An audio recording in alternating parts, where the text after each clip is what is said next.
Good morning, gamers. Today we're looking at the Stone Vanguard boss fight. This specific method is super cheesy, so if you're having problems with this boss, take a look at this. Excuse the hair, just woke up, having my G Fuel in a can. Alright, so there's really just one important thing to spec into here, and that is the pillar stance, and then you're also going to want to spec as far down as possible in the staff stances tree so that you get 3 focus points.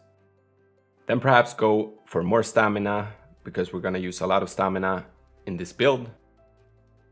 Other than that, we're pretty much ready to go. Alright, so for the boss fight, you're going to want to open up this boss fight with just going in for an immobilize. I missed mine right there, so try to not do it exactly as he does a spell.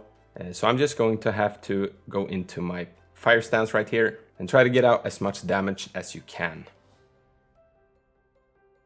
Also, another tip is to try to stay behind the boss whenever you're close to him. But this is just an opener, so even if you fail this, as you see I did pretty much, you will still be able to beat this boss, because this is super cheesy. You're going to want to run over to this stone right here, and be careful, because when he lunges at you and does the charge right here, if he stands far away from the stone, he will hit over the stone. You will see me fail this about twice in this video. Then you're just going to want to use your staff pillar stance and charge up for 3 focus points all the way up to max, and then slam him. You're going to want to stay on the opposite side of the stone to where the Stone Vanguard is at all times. You see all his attacks get interrupted by the stone, and this is pretty much the whole fight from here. It's pretty tedious, but extremely effective if you have problems with this boss. So as you can see right here, I'm just gonna slam him over the stone all the time.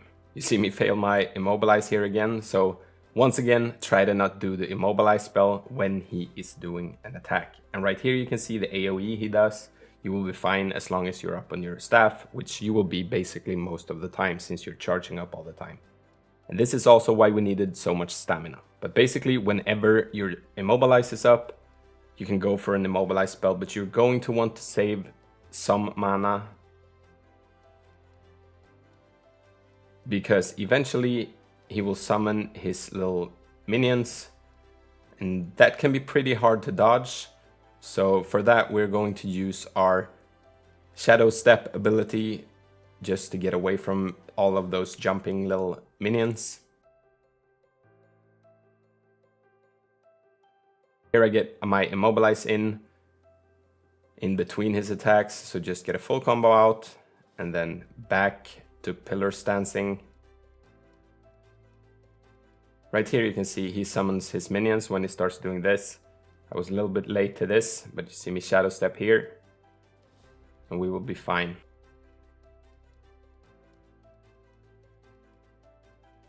I also missed my opener attack right there, so you see, even if this goes all to shit, you will still be fine. This is how cheesy this strategy is. Whenever you're getting in a position like this where he's almost next to you, it's better to just throw out your punch earlier than later. Right now I got my immobilize up again. Smack him over the stone. Try to have target on him for as much as possible as well. Sometimes you have to move around the stone in order to get your target to lock on, but then just go behind the stone and you will be fine. Alright, so just keep chopping away at his health. Wait for your immobilize. Right now I could actually have saved my mana for the Shadow Step ability instead. You will see right after, and here I go for the headbutt ability. You have that as well. But right now I think he's going to summon his minions, and I did not save up mana for this, so I'm just trying to stay behind the stone, which was not successful. So try to save some mana for this part right here. You see me almost dying here, but we're back to pillar stancing behind, and right now I have my fire form, Red Tides, that I'm gonna pop off right in the end of the fight just to finish him off. And if you didn't know, you don't share health with your main health during this stance. And that's the boss fight. Now, if this video helped you out, be sure to like it to help more people reach this video. with this super cheesy strategy. And thank you to everyone who has commented on our previous videos. You are great, you're really amazing. We feel blessed. And if you haven't done that yet, consider subscribing. I will see you guys in the next video. Peace.